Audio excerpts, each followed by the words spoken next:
Good morning student, class 9। आज हम पढ़ रहे हैं काव्य खंड फर्स्ट चैप्टर कबीरदास जी के दोहे। आज हम पढ़ेंगे और भी पहले हम उनके जीवन परिचय पढ़ेंगे। तो इससे पहले मैं एक बात बताना चाहती हूँ कि आप नोटबुक 2 बनाएंगे। 2 नोटबुक में फर्स्ट नोटबुक आपकी रहेगी, फर्स्ट पार्ट कर लेंगे तो आप गद्य का करेंगे और सेकंड पार्ट आप पद्य का कर लेंगे, ये काव्य खंड का। और इसी तरह दूसरी जो नोटबुक रहेगी आप एक पार्ट उसका करेंगे कृतिका का और एक पार्ट में आपका व्याकरण आएगा। ठीक है, तो चलिए आज हम अभी कबीरदास जी के जीवन परिचय के बारे में पढ़ते हैं। कबीर के जन्म और मृत्यु के बारे में अनेक किंवदंतियाँ प्रचलित हैं। मतलब कि कबीरदास जी के जन्म और मृत्यु के बारे में अनेक छोटी कहानियाँ जो है वो प्रचलित हैं, अनेक बातें प्रचलित हैं। और कहा जाता है कि सन 1398 में काशी में उनका जन्म हुआ और सन 1518 के आसपास मगहर में देहांत हो गया। अंडरलाइन कर लीजिए, उनका जन्म 1518 के आसपास मगहर में देहांत हो गया।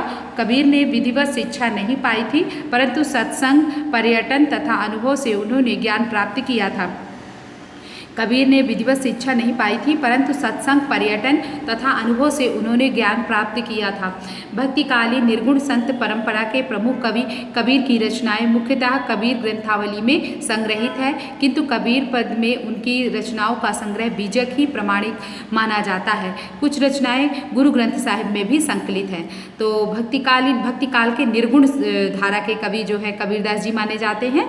उनकी प्रमुख रचनाएं हैं कबीर ग्रंथावली में संग्रहित हैं, और किंतु कबीर पंथ में उनकी रचनाओं का संग्रह बीजक ही प्रमाणिक माना जाता है। कुछ रचनाएं गुरु ग्रंथ साहिब में भी संकलित हैं। कबीर अत्यंत उदार, निर्भय तथा सद्गृहस्थ संत थे।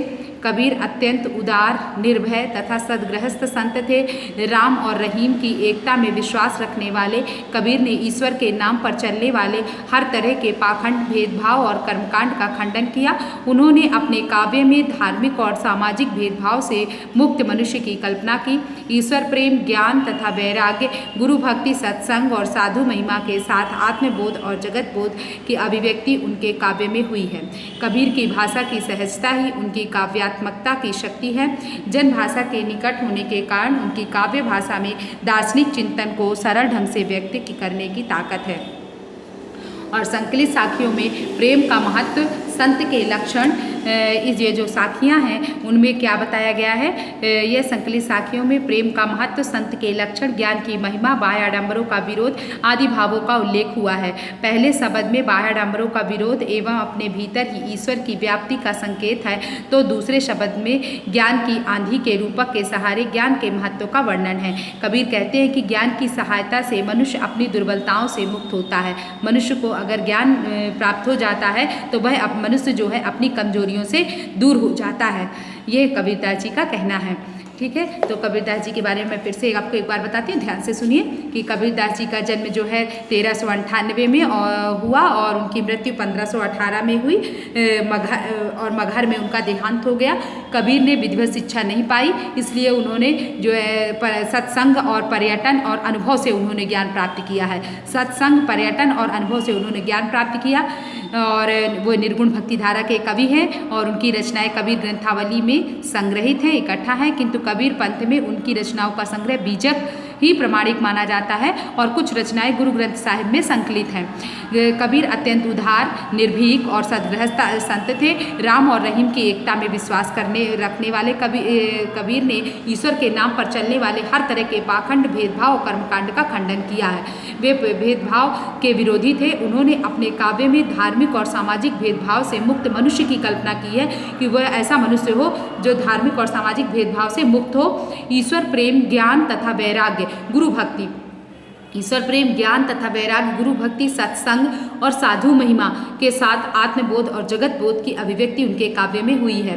उनके काव्य में क्या दिखाई देता है? ईश्वर प्रेम, ज्ञान तथा वैराग्य, गुरु भक्ति, गुरु के लिए भक्ति, सत्संग और साधु महिमा के साथ आत्मबोध और जगत बोध की अभिव्यक्ति उनके काव्य में हुई है। कबीर की भाषा की सहजता ही उनकी काव्यात्मकता की शक्ति है।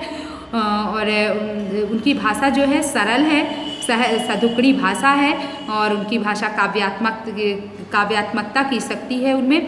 जनभाषा के निकट होने के कारण उनकी काव्य भाषा में दार्शनिक चिंतन को सरल ढंग से व्यक्त करने की ताकत है। दार्शनिक चिंतन को सरल ढंग से व्यक्त कर सकते हैं क्योंकि जो जनभाषा के निकट है उनकी भाषा जो है सरल है। और यहाँ साखियों में, संकलित साखियों में प्रेम का महत्व दिखाया गया, संत के लक्षण, ज्ञान की महिमा, बाह्य आडंबरों का विरोध आदि भावों का उल्लेख हुआ है। पहले शब्द में बाह्य आडंबरों का विरोध एवं अपने भीतर ही ईश्वर की व्याप्ति का संकेत है, तो दूसरे शब्द में ज्ञान की आंधी के रूपक के सहारे ज्ञान के महत्व का वर्णन है।